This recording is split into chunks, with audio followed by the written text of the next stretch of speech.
What if the way you view others is quietly costing you opportunities in your life? For the majority of people watching this, it probably is. In 1972, about half of Americans believed that most people can be trusted. By 2018, that had fallen to a third of Americans. Today, I'm talking with Stanford professor Jamil Zaki about how this shift in mindset could be holding you back in your career, your relationships, and even your health. So it turns out that cynics over the course of their career earn less money. They tend to suffer more depression, loneliness, addiction, but also things like heart disease, cellular aging, and even early death. Fortunately, today we have the answers and so many great tactics. So it's time to start rethinking how you see the world. And by doing so, you can unlock more opportunities and live a fuller life. I'm Chris Hutchins. And if you enjoyed this video, give us a thumbs up, leave a question in the comments, or if you want to keep upgrading your life, money, and travel, click subscribe. Jamil, we often hear about the dangers of cynicism, but what's really the difference between being cynical and being skeptical, and why does it even matter? This is a super important distinction and a great place to start. Cynicism is a theory about people, the idea that in general, people are selfish, greedy, and dishonest.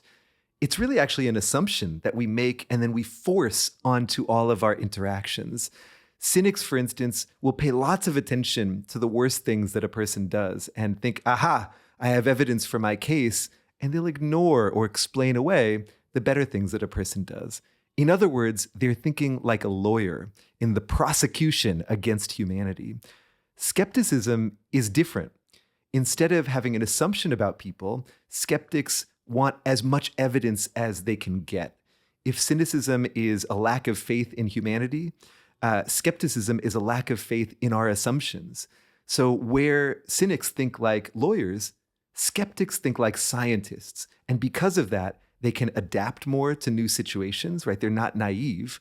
They can learn more, and they can build stronger and better relationships. So even though we confuse these two terms a lot of the time, cynicism gets in our way, and skepticism can get us out of a lot of those same problems. And why do you think they're so confusing, and are they getting more pervasive?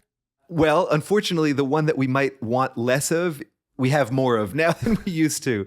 So cynicism is on the rise. In 1972, about half of Americans believed that most people can be trusted. By 2018, that had fallen to a third of Americans. That's a drop, just to put it in perspective, Chris, as big as the stock market took in the financial collapse of 2008. So we are living in a trust deficit that is not remotely resolved. And we don't just have less faith in each other, we also have less faith in our institutions. Now, you might say, well, why should we trust politics, for instance? And that's fine. But we also have lost faith in education, science, media. These are pillars of what we need as a society to have a shared truth and to be able to move forward together. So when we lose that sense of trust, we gain a lot of cynicism. I'm afraid skepticism, this scientific mindset, does not appear to be on the rise. In fact, I would say that a lot of people very credulously and even naively assume the worst about each other, and especially about people who are different from ourselves. And that actually can get in the way of rigorous, scientific, skeptical thinking. And what's behind this kind of major drop in trust? It's a complex story, and we don't know because history is not an experiment, right? You can't run it 1,000 times and tinker with different features and see which one caused the rise in cynicism. But there's a couple of things. One is an ancient human tendency that psychologists call negativity bias. We all tend to pay more attention to harmful and threatening things in the world than to helpful and positive things. We pay more visual attention to these things. We remember negative events more than positive events. And we make our decisions more based on what we want to not lose than on what we want to gain. So that's an ancient tendency, and it probably helped us survive, 200,000 years ago. The person who paid a lot of attention to a saber-toothed tiger probably did better than the person who was blissed out by the sunset, but it might not be serving us as well now. And I think what has occurred now is that we've combined that ancient tendency to focus on the negative with a increasingly sophisticated media ecosystem that feeds us all this negative information because that's what keeps us clicking and scrolling and watching. And what you get as a result is what people in research call mean world syndrome. That is, the more that people tune in to TV or social media, the worse they think people are, the more dangerous they think the world is. And you might say, well, yeah, that's because they're right and they're informed. But there are lots of cases in which watching more media actually makes us less right about people and makes us unnecessarily cynical in ways that I think cut off our opportunities for connection and progress. And you mentioned that study from 1972 to 2018, half of Americans. Is this also true around the world, or is there something unique to our country? The trust deficit is a global issue. There was a 2022 survey by Edelman that looked at, I believe, 28 different countries. And in that survey, they asked, is your default to trust people or to not trust people? And they found that in the vast majority of countries, I think more than 80% of countries, most people said their default was to mistrust others.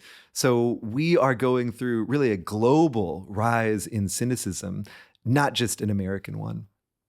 And I want to talk about a couple more reasons why, but what's the downside here? You know, someone listening who's like, I don't really identify as a cynic, but maybe sometimes I'm negative. Like, is there any rubric to figure out where I land and what the risk of having that perspective is? Oh, yeah. Well, those are two great questions. Let's hit the first one first. So there are lots of questionnaires you can take if you want to know how cynical you are. Chris, if you want, I can give you a few statements from that questionnaire. You can see whether you agree with them or not. All right. So do you agree or disagree that people are honest chiefly through fear of getting caught? I didn't know the second half was coming. I was like, yes, I think people are genuinely honest, but just for fear of getting caught? I don't think so. I am a much more trustworthy person. Great. So that's an anti-cynical answer. Okay, next question would be, would you agree or disagree that people generally don't like helping each other? Oh, that's tough. I think people get satisfaction out of it after they do it. But in general, I'm like, I don't know. Like, I think here's one where maybe I'm skeptical. I would normally say skeptical of this. Like, do people really want to help people, or, you know, do they kind of do it out of necessity? So I probably gave a cynical answer here. Well, I think you actually gave a nuanced answer, right? A cynic would say, no, people don't like helping people, right? A cynic would say, yeah, people might be honest, but it's only because they want to be caught. Notice that these questions don't ask, do people ever do good things? Do they help people? Do they act honestly? A cynic can absolutely believe that people will do good things, but they don't believe that their motives are genuinely pro-social or altruistic, right? Cynicism is a theory about what's inside us, not always how we act.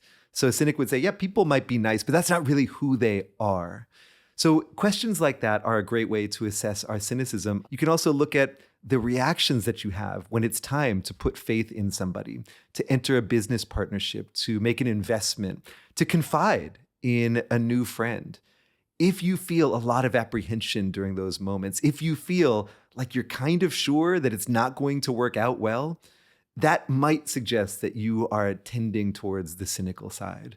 It's interesting. We had a dinner that I got invited to. I knew only one person at the dinner, and that we were trying to we asked everyone, what's something you believe that you think most people in this room wouldn't? And it took a lot of time before everyone opened up. And then we moved to start talking about money, and it was like, share how much money you have. Like, what's your net worth? And a few people opened up. By the end, almost everyone opened up, but there were still some people that held out. And it just, what you said made me think of, why some people didn't want to open up. And, some of it was kind of social embarrassment. Like, do I not fit in? Am I in a bad place? And some of it was like, I just don't trust what people will do with the info. Right. I think the dinner experiment was great. I would encourage people to have more open, honest conversations, be transparent. People learned a lot. But it makes me wonder, is it just a binary thing, or is it really more of a spectrum? Because, I answered one question in the non-cynical way, one in the kind of middle ground, nuanced way. Do we all have a little bit of this inside us? Of course. It's a spectrum in two ways. One, it's a spectrum across people. It's not like cynics are a category like Australians or something, right? Like we're all on a spectrum, with some people being very trusting, other people being really untrusting and quite cynical. But I would say it's more than that. There's a spectrum within each of us, right? And that's probably a good thing. In fact, being skeptical is a form of flexibility. Not being cynical, meaning I'm going to mistrust people all the time. Not being gullible, meaning I'm going to trust people all the time, but being adaptable, right? If you put a skeptic at a high stakes poker table, they're not going to trust the people around them. They know that the people around them are out to get them. But if you put them in a neighborhood potluck where they have great relationships with everybody, then they will open up and trust more. So there are spectrums across us and spectrums within our lives as well. You know, I want to build on something that you, I love this dinner, this sort of quasi-experimental dinner conversation you were part of. You know, there's tons of research that asks people to predict what deep conversations will be like, and asks them how much would you want to have a conversation like that, and then forces a separate group of people to have those conversations and asks them, what was that like? And it turns out that we vastly and systematically underestimate the value of all sorts of deep conversations, expressing gratitude to people, asking favors, again, confiding, opening up, sharing information.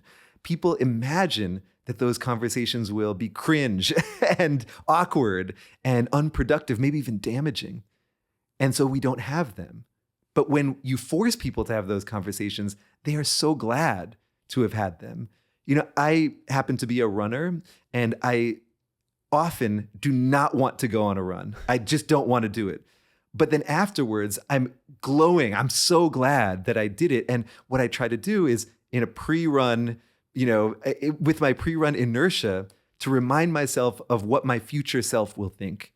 I think we should do that much more with our connections and conversations with each other as well, because we are systematically underestimating their value. Someone who's gone through this process we're going to talk about, things you can do, practices, tactics, what's the end result that someone might feel or experience in life after all of this?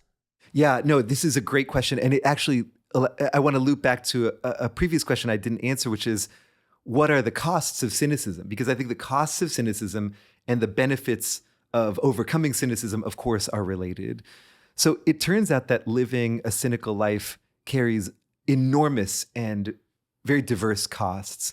So cynics tend to be less healthy. They tend to suffer more depression, loneliness, addiction, but also things like heart disease, cellular aging, and even early death. There's prospective studies of older adults where you measure people's cynicism and then follow them over the course of decades. And cynics, they have all-cause mortality much earlier than non-cynics. And you might think, how the heck would a worldview enter your body in a way that could affect your longevity? Well, research finds really clearly that when we connect with other people in a vulnerable and open way, that de-stresses us, right? It's actually one of the fastest ways to reduce our fight or flight responses, to feel connected with others. If you are cynical to the point that you can't open up to other people or trust them, it's almost like you can't metabolize the nutrients of social interaction, and you end up malnourished, and that can lead to all sorts of problems. Cynicism, though, also costs us financially. So it turns out that cynics over the course of their career earn less money. They also are less likely to rise to positions of leadership. Why? Well, because they imagine that the workplace needs to be this kind of zero-sum Darwinian battle royale where in order to get ahead, you have to step over or step on your colleagues. So cynics act in dominant and competitive ways, but actually, as you know, the ways to get ahead in work are often through coalition building, through cooperation and collaboration. So cynics miss out on that as well. And I realize I'm answering a positive question you asked with all these negative things, but I hope that this highlights how dropping cynicism and replacing it with skepticism could provide benefits for each of the costs that I've just laid out. Is there anything you think it's helpful for people to know from like a foundational standpoint before we talk a little bit about that swapping process of kind of moving towards skepticism over cynicism? Yeah, I do think that there's something really important to know. Oftentimes when I talk with cynics these days, and I talk with lots of them, having written a book on this topic, and a lot of them are very challenging. They say, look, yeah, I'm cynical and it might not feel good to mistrust people, but I'm right. The only other option that I would have is to blindly trust people. Cynicism might not feel good, but it's wise. It's a sign of my experience in the world. And it turns out that cynics aren't the only ones who feel this way. A bunch of studies have presented people with a cynic and a non-cynic and asked, who do you think is smarter? And 70% of people believe that cynics are smarter than non-cynics. 85% of people think that cynics are socially smarter, like they'd be better at detecting liars than non-cynics. Most people put faith in people who don't put faith in people. And we're wrong, right? I mean, the research is very clear that cynics do less well on cognitive tests and are worse at picking out liars.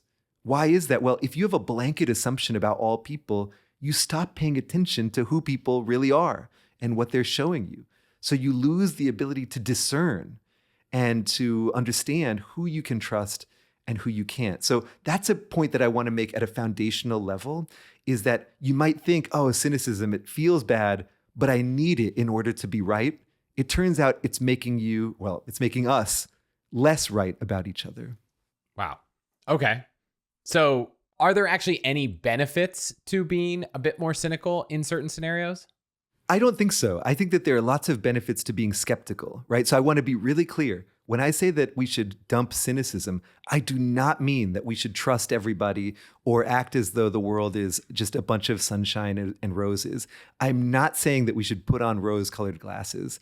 I am saying that we should realize we are, most of us, wearing mud-colored glasses right now, and that taking them off will help us see the world more clearly. So again, can skepticism be good? Absolutely. Can mistrust be good in the right situations? 100%. Cynicism is not merely being mistrustful in a particular situation.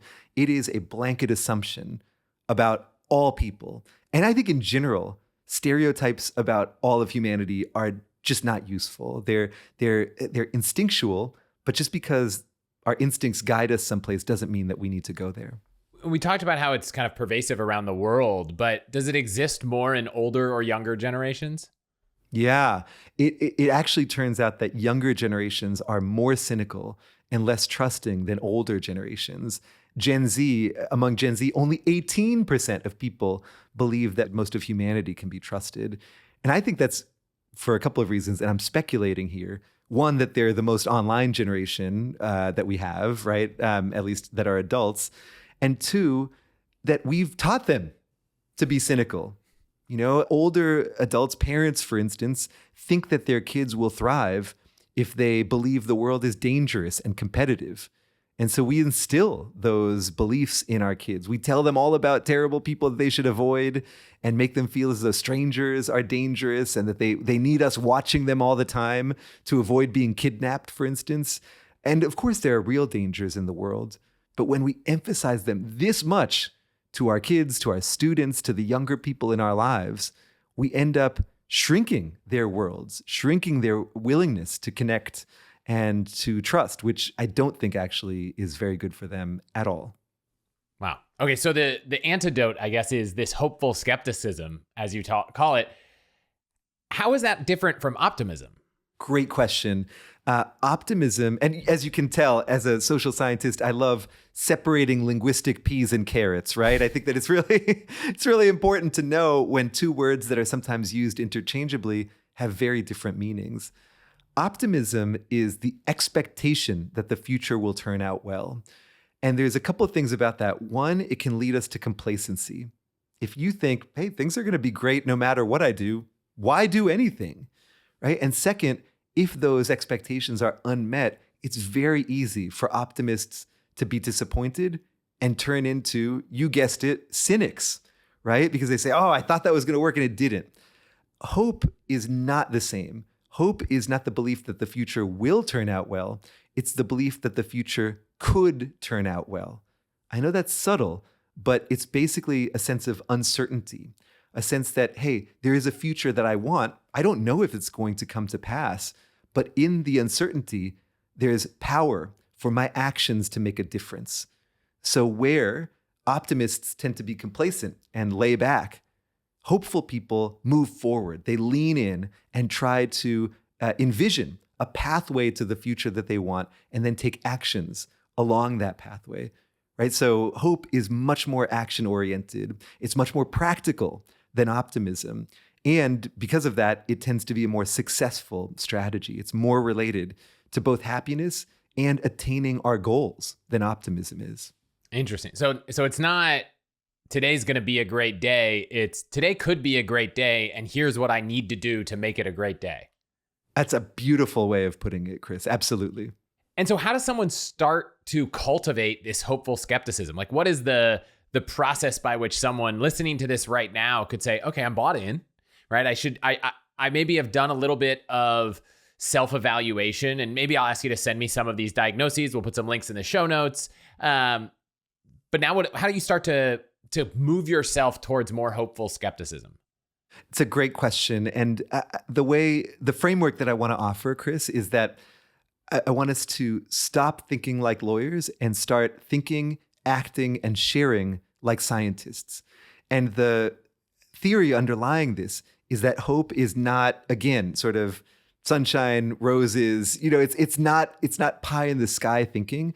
That hope can be highly practical and data driven, right? That because of negativity bias, because of cynicism, most of us underestimate each other. We don't realize how trustworthy, kind, compassionate, and open-minded most people are. So we're missing all these opportunities. So how do we get them back? Well, we need to not look away from problems, but look more closely at problems and at the people around us.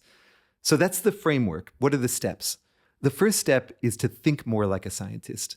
What I like to do is to be skeptical of my own cynicism, right? So to point one of these qualities at the other. If I notice myself becoming suspicious of somebody I've just met, or if I hear a bad news story about a politician and I decide they're all crooks, I make some broad generalization, I tell myself, okay, Zaki, you're a scientist. How would you defend that claim? What evidence do you have for that claim?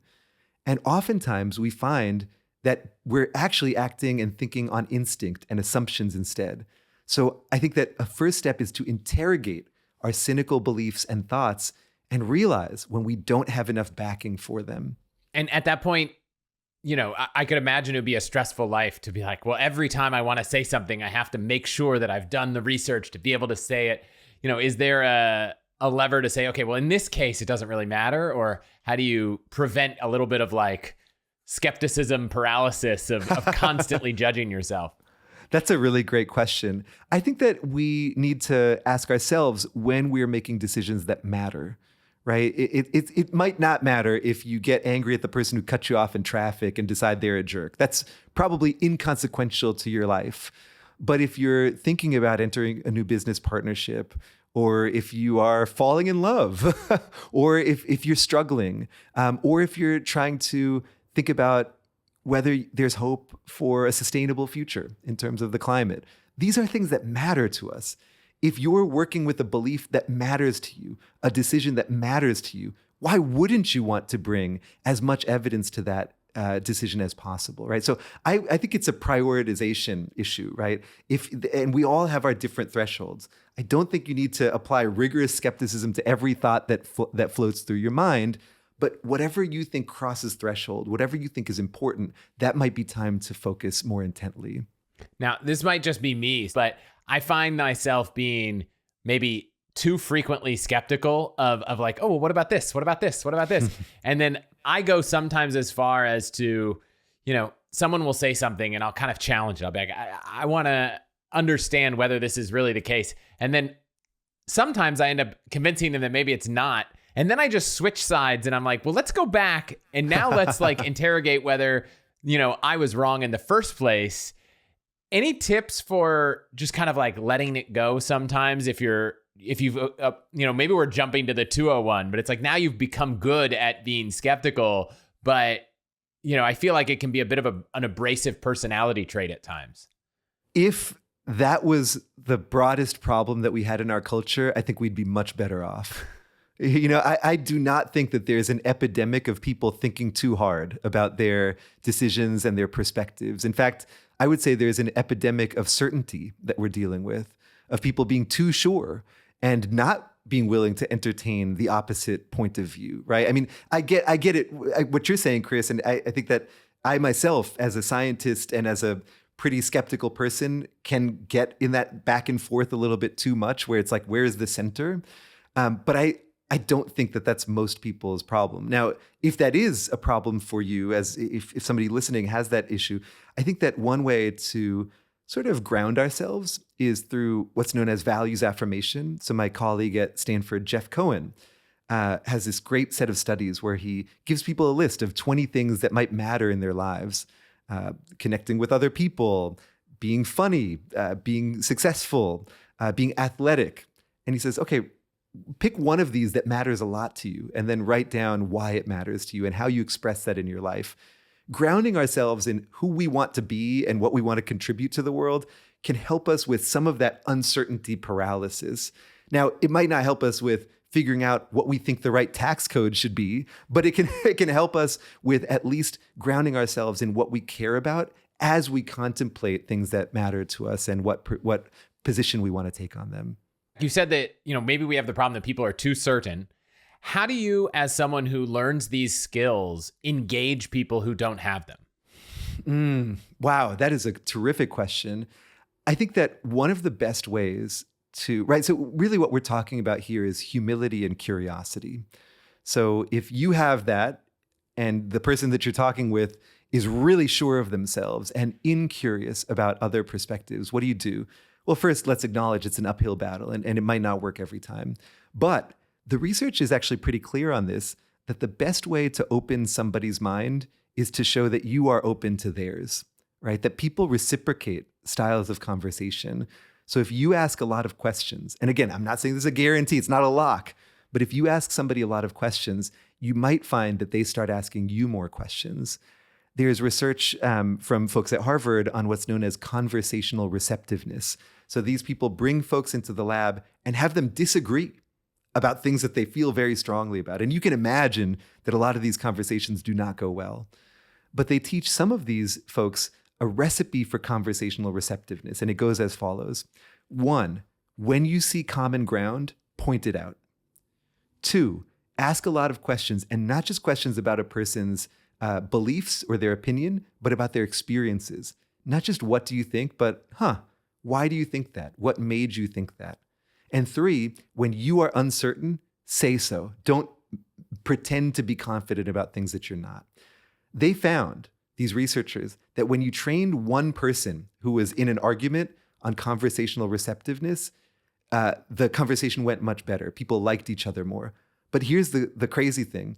If you trained one person on conversational receptiveness, the other person who had not been trained started asking more questions, especially about people's experience, pointing out common ground, and expressing uncertainty. So humility and curiosity can be contagious. So if you're trying to get somebody there, I think just show them that, give them that, and the odds that they do it, not 100%, but that they reciprocate are much higher than if you match their style of truculent security. I love leaving a conversation with like a set of, okay, I'm going to go try this in my next conversation. I think a lot of people listening like that kind of experimenting in their life. I'm wondering if there are other things people should be doing in their daily life to learn about this or collect new kind of social data as they're talking to people. We are speaking the same language here. I mean, this is what the entire framework for my book is: treat your life more like an experiment. And in particular, treat your social life more like an experiment. We've talked about experimental and scientific thinking. We've talked about engaging with conversations scientifically. Another thing that I encourage people to do is to experiment with your risk tolerance in social settings.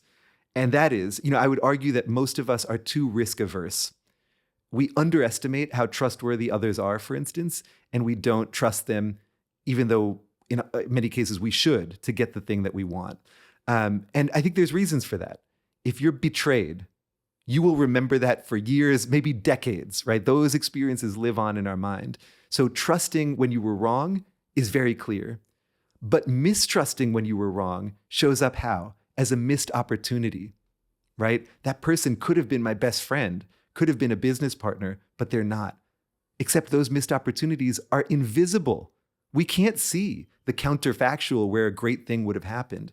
So we're learning asymmetrically. We're learning in a biased way. And because of that, we're probably more risk averse than we should be in the social world. So what do we do about that? Well, what I offer people is try and take leaps of faith, calculated risks on other people. And I don't mean here, of course, sending your bank information to a prince who's going to wire you $14 million or telling all your secrets to a stranger. I mean picking places where you want to strengthen or build a relationship and saying, I'm going to start this through an act of trust. And I'm going to do so in an explicit way. I tell people, try to trust loudly. When you put faith in people, tell them that you're doing so. Say, wow, I've got this thing I'm struggling with. I want to talk with you about it because I really trust you and I think that you have my back. And I also really respect your opinion. I know maybe that sounds corny, but it's incredible the power that that little preamble can have. When we trust people, we don't just learn about them, we change them. Economists talk about earned trust. When we put faith in somebody, the likelihood that they rise to meet that they actually become more trustworthy is really high. So when we trust people loudly, we learn about them, we treat our lives like an experiment, but we also bring out their best. So that's one type of kind of social experiment. It reminds me of that dinner where me and one other person led with, here is our financial situation. Here are our crazy things that, people might not find normal. And I actually learned when I was running a company, we had an offsite and an experiment. I'll tell anyone who's leading a team, we started with, hey, let's kind of tell some story. And as the leader, the more vulnerable and open you are in your story, you get a wildly different set of stories that come from other people. And so I've seen this in action, not just in one-on-one conversations, but in group settings, that whoever leads sets a tone. And so if you want to create a more open, vulnerable, kind of trusting environment at a dinner party somewhere, just be the first person to do that, and you'll watch it kind of unfold throughout the conversation. 100%.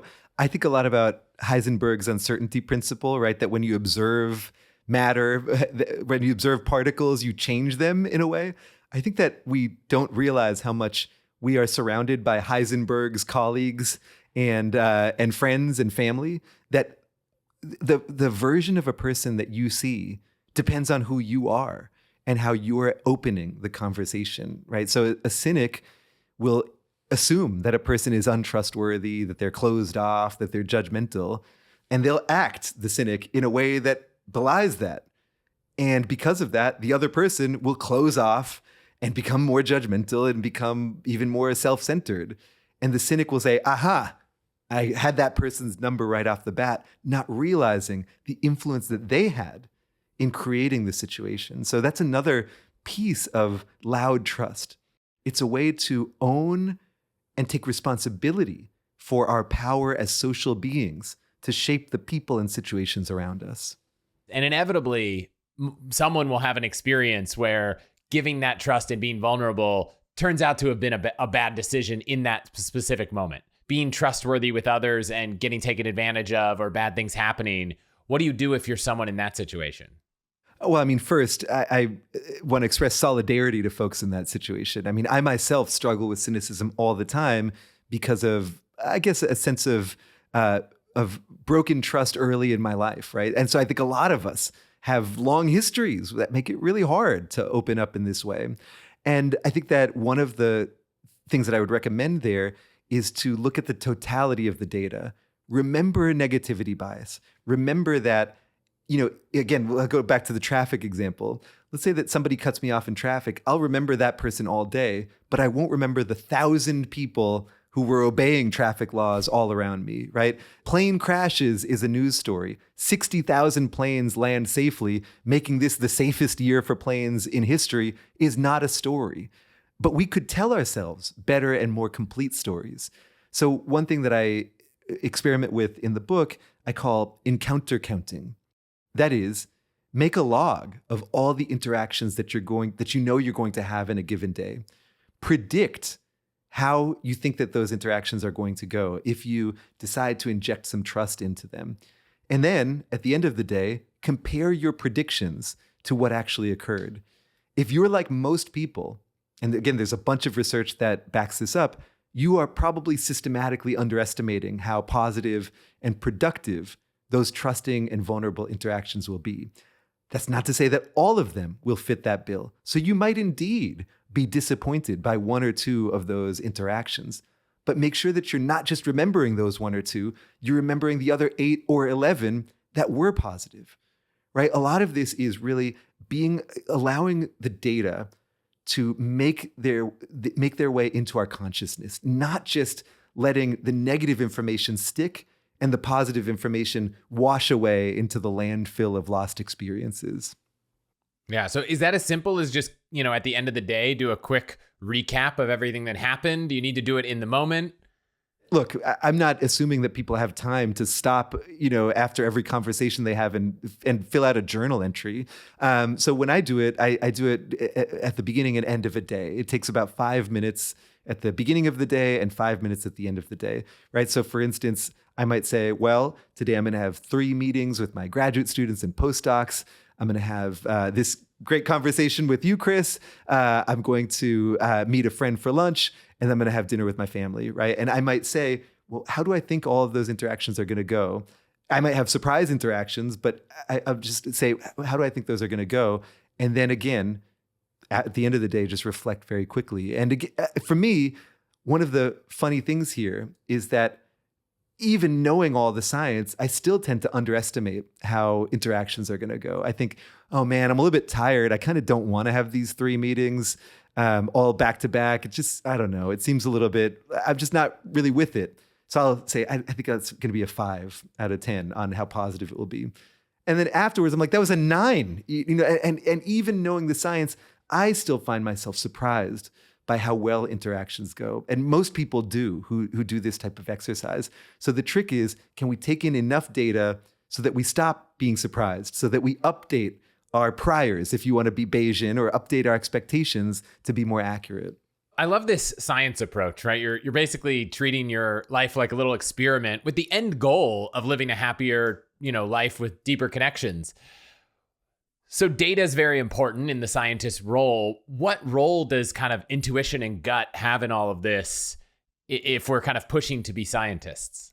A lot of people really value their gut instincts, and that's fine. I think in many cases, we don't have the bandwidth. We don't have the energy to go beyond them. And in some cases, our gut instincts are very wise. They're the accrued, embodied knowledge that we've picked up over the course of our life. But again, remember that that's not entirely true, because remember that we're picking up information in a biased way through negativity bias. We're remembering things in a biased way, and our instincts are inherently biased. There are so many gut instincts that we would never say out loud that we trust, right? I mean, our gut instincts tell us to be kinder to people who are our same race versus a different race. We would never say, my gut instinct tells me this, so I'm just going to go with it. Our gut instinct tells us to judge people more harshly when we're hungry or hangry than when we're full. We would never say, look, it's right before lunch, so I think this person should go to prison, right? I mean, we wouldn't do that. So I think that it's fine to listen to our instincts. Of course, that's one source of information, but I don't think that we should trust our instincts too much or as much as we often do. I want to zoom out for a second. You've probably talked to thousands of people on this topic. When you find someone, a month, a year, 6, however many, days or period of time it takes to kind of make some of these transitions, what do you hear from them? Well, a lot of the people who make transitions like this are not doing so because they're cynical. Most people don't say, I'm cynical, I need to go to the doctor, right? Or I need to run some experiments in anti-cynicism.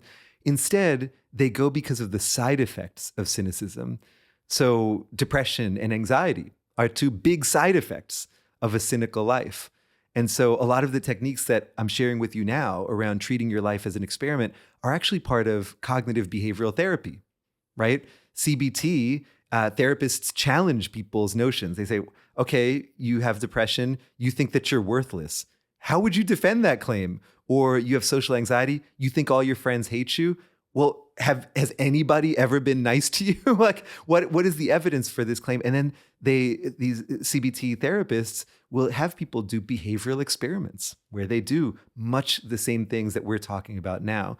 And so what you see in people who go through those forms of therapy is increasing trust over time and greater well-being over time. Those two things tied to each other. And that's even true for people who have had really difficult early life experiences or even traumas, right? That to move past those experiences, to be fulfilled the way that many of us want to be, you need to acknowledge, but then move past those experiences by collecting more data. So the evidence from CBT is very solid that when we engage in experiments like this over time, our lives improve in a way that many people want.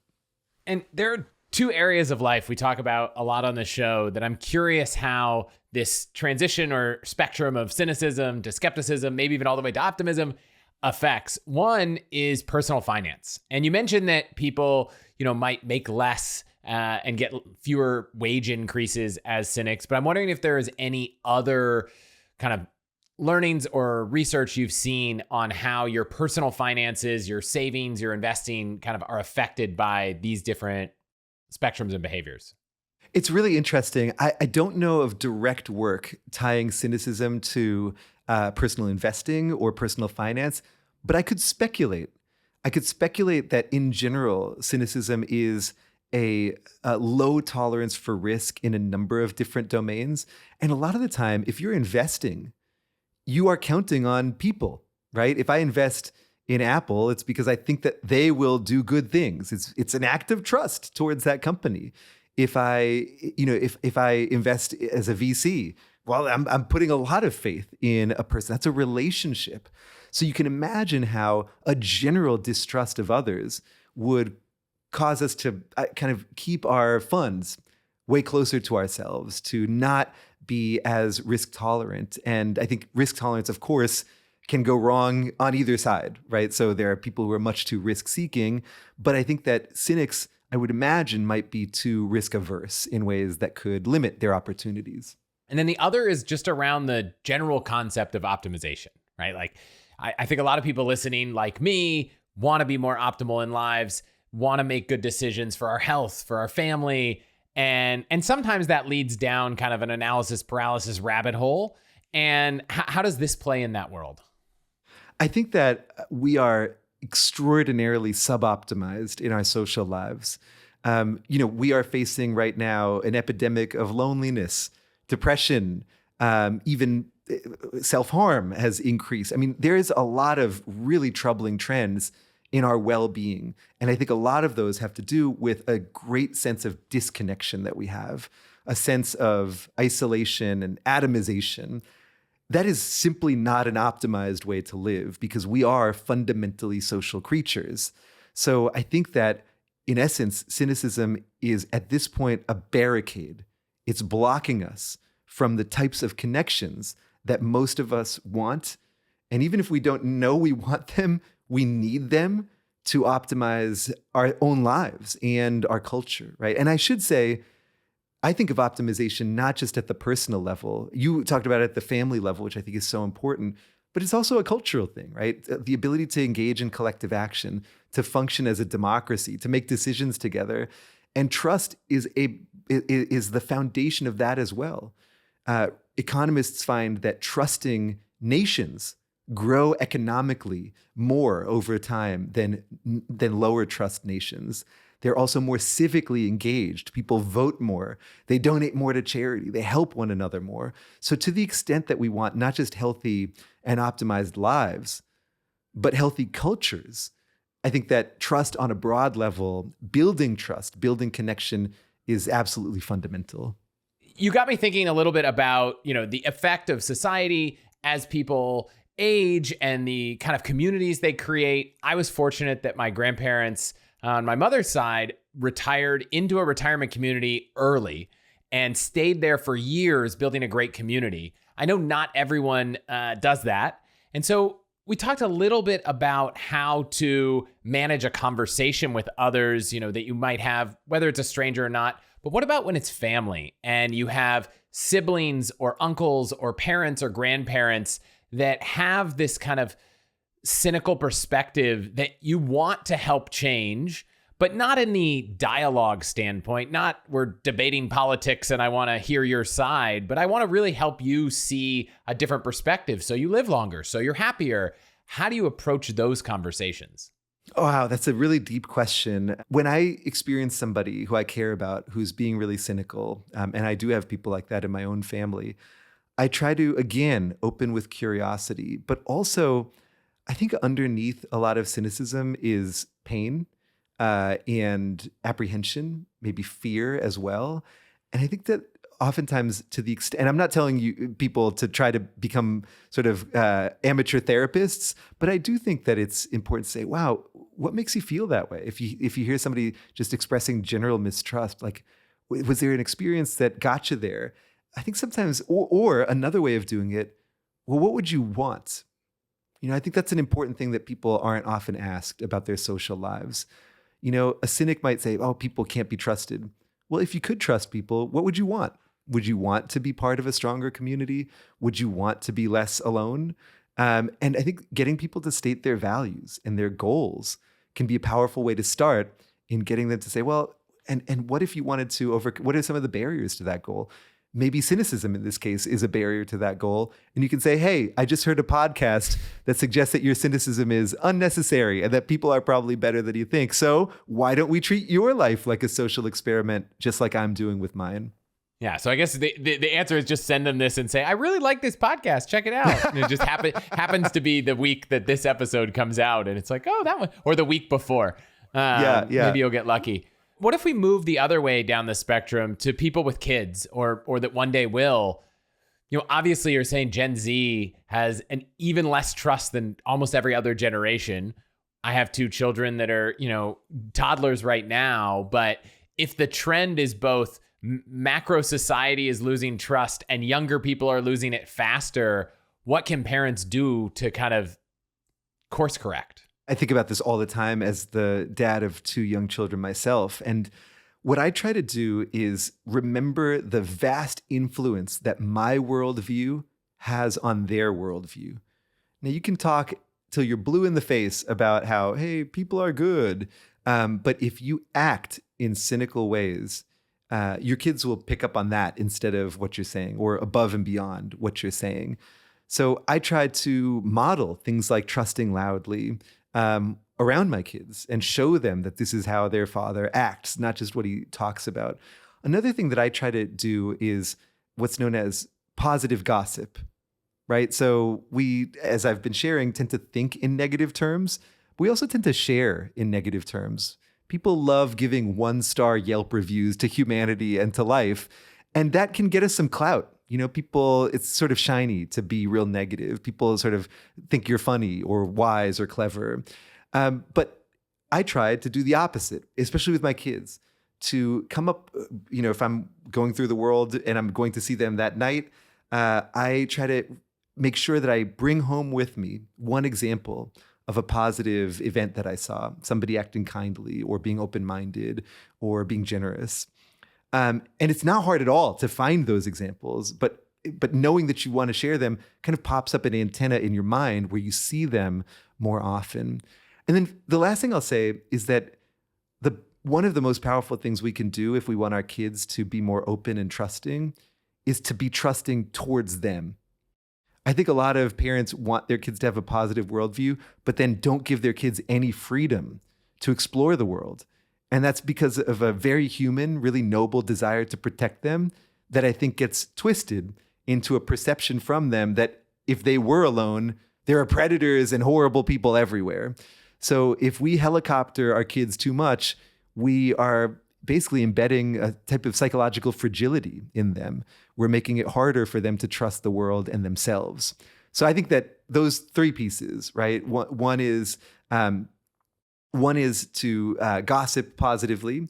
Another is to trust kids. And a third is to set our goals for those kids, to lead by example, by trusting others in front of them. I think those are 3 steps that we can take as parents. Yeah, it just came across me that, you whether it's at a restaurant or a store, you kind of remember that experience that was negative, but you probably all the other ones are positive. And this goes back to your point of like, oh, let's recalibrate the fact that 99% of the people that help you in a daily basis are great. Yeah, somebody told me recently about a Yelp review that they saw of a new ice cream store. It had been around for a couple months. And they said, every one of my experiences here has been great, but today, such and such server was terrible. And it was a 1-star review of the place. And it's sort of like, wait, you're looking at the exception. You're rating this place based on the exception, not realizing that the rule that makes this exception notable should mean you should give this place 5 stars. It's just ironic the way that we choose to share only the worst piece of evidence that we have. And is there a positive impact that would come from, let's say you calibrate, you realize you're having so many positive experiences, just letting people know about them? Like, I'm just thinking, I thought, oh, we come home from a restaurant and in talking to my daughters and saying, oh, how nice was that waiter? That was so great. They helped us pick that dish that was delicious.